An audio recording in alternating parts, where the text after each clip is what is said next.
The Outer Worlds launched last year on Xbox One, PS4, and PC and received critical acclaim and even snagged a few Game of the Year awards. Now, the critically praised RPG has finally made its way to Nintendo Switch. Lucky for us, the core experience remains unaltered. And while the Switch port does take a large hit in the graphics department, the extra features soften the blow. Let's jump in.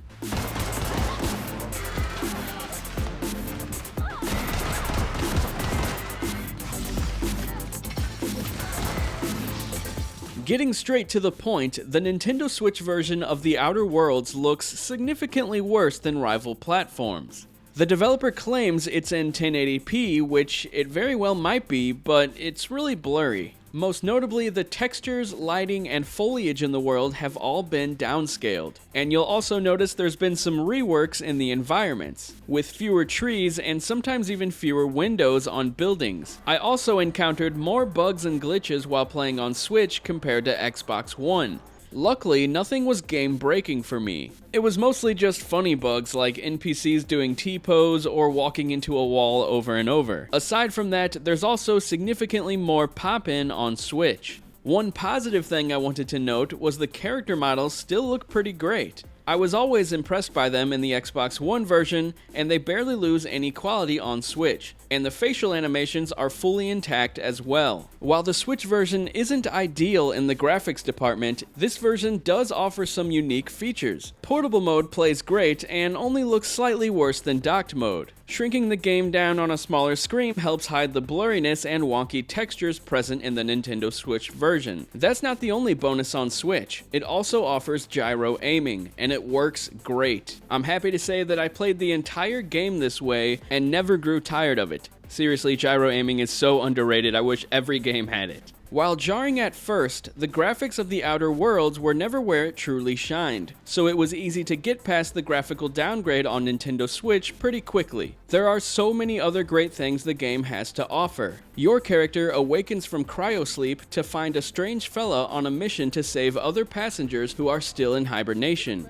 That leads to you investigating the true nature of large corporations running the planets. This is just the setup for what will become quite a roller coaster of a story. As for the world, instead of one large open world for exploring, The Outer Worlds offers a selection of planets with decently open areas, all sporting vibrant color palettes with new things to do. This was a nice change of pace. The 2010s were jam-packed with open-world games, and I'd be lying if I said I wasn't getting a bit fatigued by it lately. The Outer Worlds' open sections are a lot less daunting or overwhelming, while still offering a great sense of mystery and discovery. Another trend in modern open-world games is padding the world with useless side quests that offer very little in terms of world building or character growth. This is where The Outer Worlds outshines the competition. It offers strong, story-driven side quests that can be just as enthralling as the main story. This is largely due to the game's fantastic writing. I constantly found myself chuckling at character conversations and getting deeply entrenched into the game's lore. There are a lot of communities throughout the game on each planet. Learning about each of the factions' views on the world and how they go about their day-to-day is really interesting.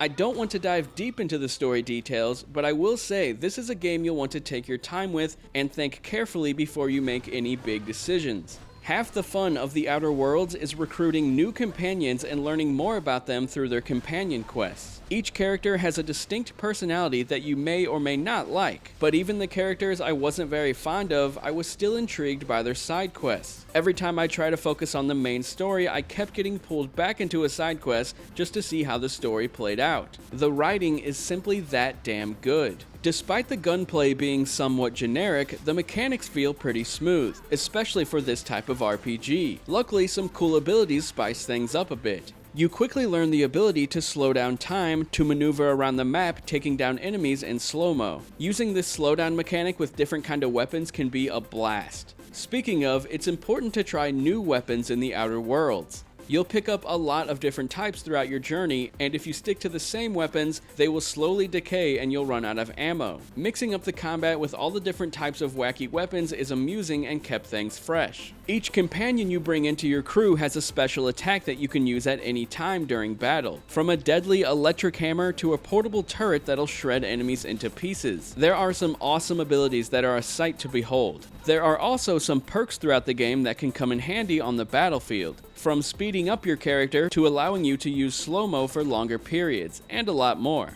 The amount of choice in the game is staggering in how you choose to shape your character and the overarching narrative. Very few games offer the same sense of narrative freedom like The Outer Worlds does. The chance of anyone's hero having even remotely the same journey is minuscule. Not long after the game starts, you're immediately thrown into making big decisions for a huge community, and the choices you make directly affect the world and lives around you, and it never lets up through the entire 15-hour experience. Hell, or you could simply not make any choices and just kill everyone in the game. Literally, you can kill pretty much everyone. Needless to say, the replay value is out of this world. You immediately feel inclined to play it again and make different decisions throughout the game. I've had some of the most memorable story moments I've ever experienced while playing The Outer Worlds, and that's thanks to the amount of choice given to the player. Again, I won't go in depth to avoid spoilers, but there are a few twists and turns throughout the story that will definitely have you on the edge of your seat. However, not everything is wonderful. Along with the graphical downgrade on Switch, hopping between areas and planets can get annoying due to the load times, which are unfortunately even longer on Switch. Aside from that, menus are a bit confusing and item management can be time-consuming.